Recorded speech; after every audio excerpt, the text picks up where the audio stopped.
Budget নিয়ে রংপুরবাসীর প্রত্যাশার কথা জানাতে সরাসরি যুক্ত হচ্ছেন সহকর্মী আশিকুর রহমান।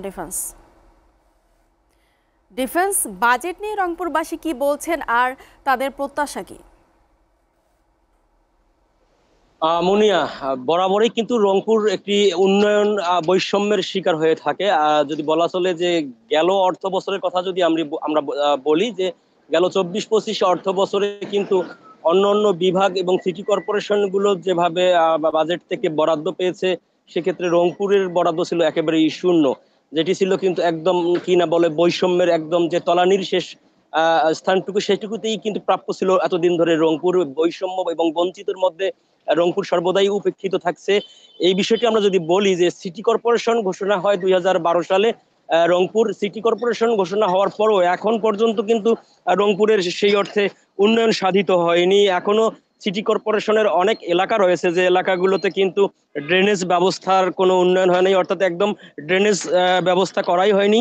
সেই সাথে সাপ্লাইয়ের পানি হয়নি, অর্থাৎ সিটি কর্পোরেশনের বাসিন্দা হিসেবে সুবিধা পাওয়ার কথা ছিল সেগুলোর ধারে কাছেও কিন্তু যেতে পারেনি অনেক এলাকা।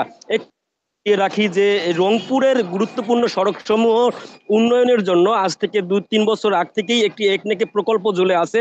সেটি হচ্ছে যে 1653 কোটি টাকা প্রায়, অর্থাৎ এই প্রকল্পটিকে বারবার কিন্তু অনুমোদন দেওয়া হয়নি এবং এই পর্যায়ে এসেও কিন্তু রংপুরের যে যোগাযোগের যে প্রধান ব্যবস্থাগুলো রয়েছে সেই রাস্তাগুলো কিন্তু অনেকটাই চলাচলের অনুপযোগী হয়ে পড়ছে। একটু তথ্য যদি দিয়ে রাখি যে রংপুরে এখন পর্যন্ত যদি বলি রাখি যে 504 কিলোমিটার রাস্তার বিদ্যমান রয়েছে এবং এই 504 কিলোমিটারের মধ্যে কিন্তু 340 কিলোমিটার রাস্তা এখনো মেরামত করা দরকার।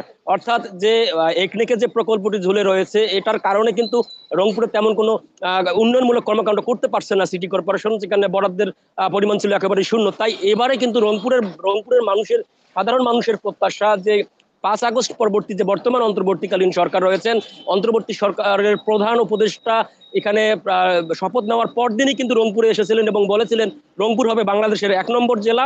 সেই অর্থে সেই প্রধান উপদেষ্টার সেই আশ্বাসকে, সেই ঘোষণা বাস্তবায়ন চায়, রংপুরের জন্য বিশেষ বরাদ্দ চায়, রংপুরে কর্মসংস্থানের জন্য শিল্প কলকারখানা স্থাপনের পাশাপাশি কৃষিভিত্তিক কলকারখানা গড়ে তোলার দাবি জানিয়েছেন রংপুরের মানুষ। সেই সাথে রংপুর বিভাগে আরো একটি এয়ারপোর্ট, বিশেষ করে লালমনিরহাটের বিমান ঘাঁটি, সেটি কিন্তু তারা চালু করার দাবি জানিয়েছেন এবং আর্থসামাজিক অবস্থার উন্নয়নের পাশাপাশি রংপুরের যে অর্থনৈতিক অঞ্চলগুলো গড়ে তোলার কথা ছিল এবং অর্থনৈতিক অঞ্চল গড়ে তোলার কথা, সেগুলো দ্রুত বাস্তবায়ন চেয়েছেন, কর্মসংস্থানের ব্যবস্থা চেয়েছেন এবং রাস্তাঘাটের উন্নয়ন চেয়েছেন। রংপুরের মানুষ এই লক্ষ্যেই তারা বিশেষ বরাদ্দের দাবি জানিয়েছেন।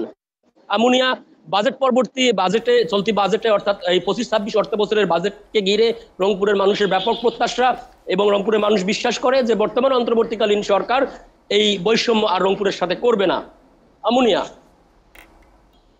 বাজেট নিয়ে রংপুরবাসীর প্রত্যাশার কথা জানাচ্ছিলেন ডিফেন্স, আপনাকে ধন্যবাদ।